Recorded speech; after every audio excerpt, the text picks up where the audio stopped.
Well, let's get the views of Sir Iain Duncan Smith. He's, of course, the former Conservative leader and joins us now down the line. Good morning, Iain. How are you today? Now, I know you've been pushing clearly for the end of these restrictions.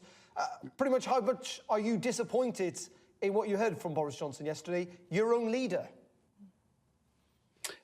Well, I'm disappointed, like I would think most people are in a way in the UK, because it's not just a sort of nice thing to have.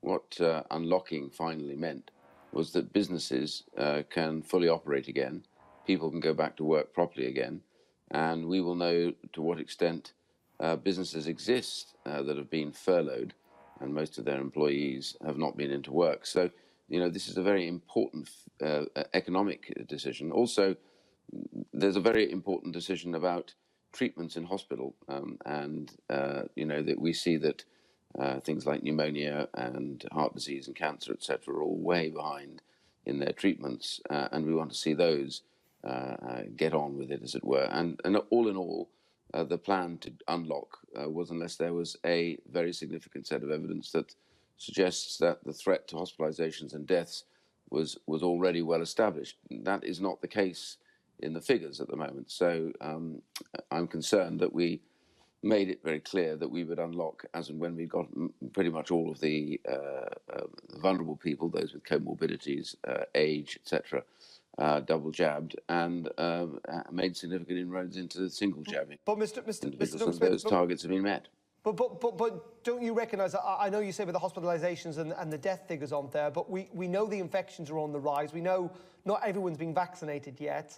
There is a lag with these figures, and that's the point the government's making. Give us a little bit more breathing space so we essentially can jab more people. The schools will go on those summer holidays, and it's much better having this 4-week break than going into reverse.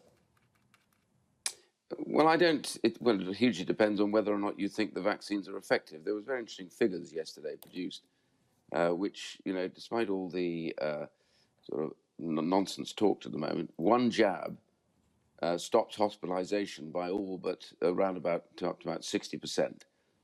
2 jabs stop it even up to 95, 96%.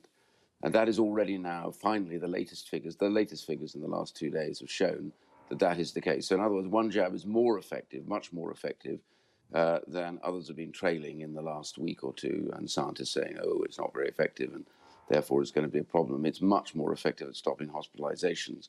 And so what we've got here is a set of forecasts, and almost every forecast that has been produced by some of these who work for SAGE have been completely incorrect on inspection.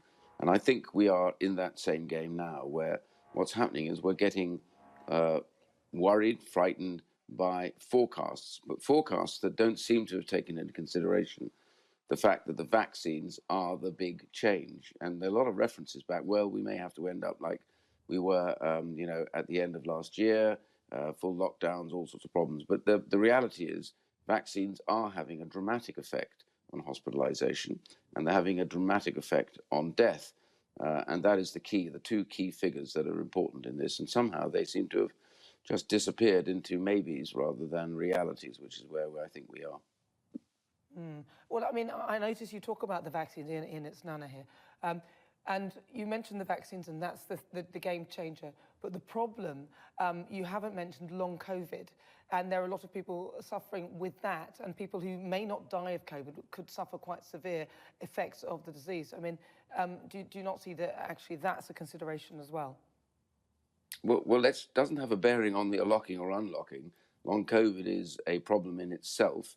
It affects a very small minority of people, but that notwithstanding for them is obviously a huge, dramatically, from pneumonia, from heart disease, and many other problems, health problems, and we deal with those. This doesn't really have a bearing on whether we should lock or unlock. The reality for us is that getting the vast, vast majority of the British public back to work, back to their lives again, is good for their mental health. It helps restore people's sense of where they're and purpose, and gives them and gets them out of the house, which is very important.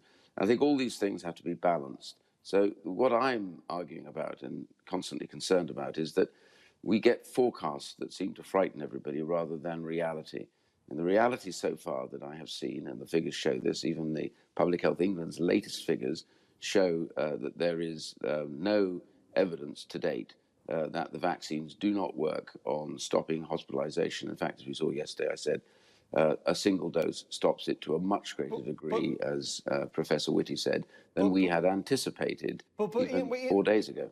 Yeah, but Iain, I mean, the government are clearly pointing out when it comes to, you know, the figures about the vaccines, they still say they are highly effective, but we know that not everyone, you know, certainly over the age of 40 has had their double jab.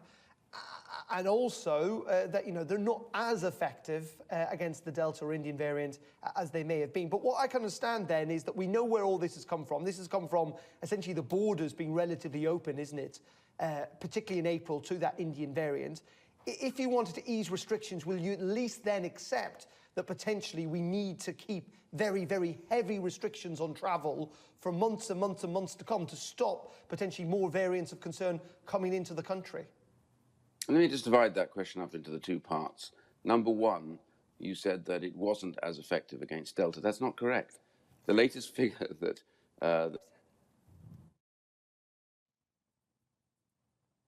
Professor Valence gave yesterday showed that it was more effective in stopping hospitalizations and death. Now, the important point is, but not as good against. But my point was, sorry, just to clarify, not as good against infections, and infections rates still do matter to a degree. Yeah, but because there are people who have not been jabbed. Can you just let me finish the answer, because it would answer what you're trying to say.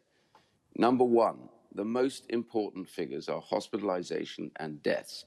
And on that, Professor Valence said yesterday, the very latest figures show that even a single jab is much more effective than they had thought the case a week ago. So all that chatter about infections and hospitalizations elides two very different points. Infection rate. Well, infection rate, yes, of course, that will always be a problem.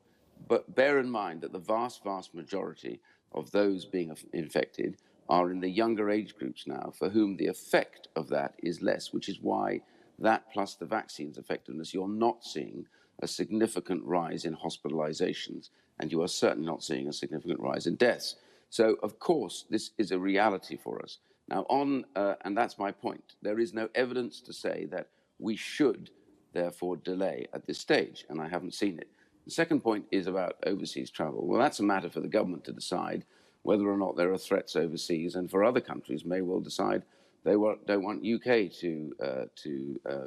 from the UK to visit them. But, you know, that's a matter for them to decide on what they consider to be the potential threats in those countries. Just quickly, though, but do you think the government made a mistake in April with keeping the borders open with India?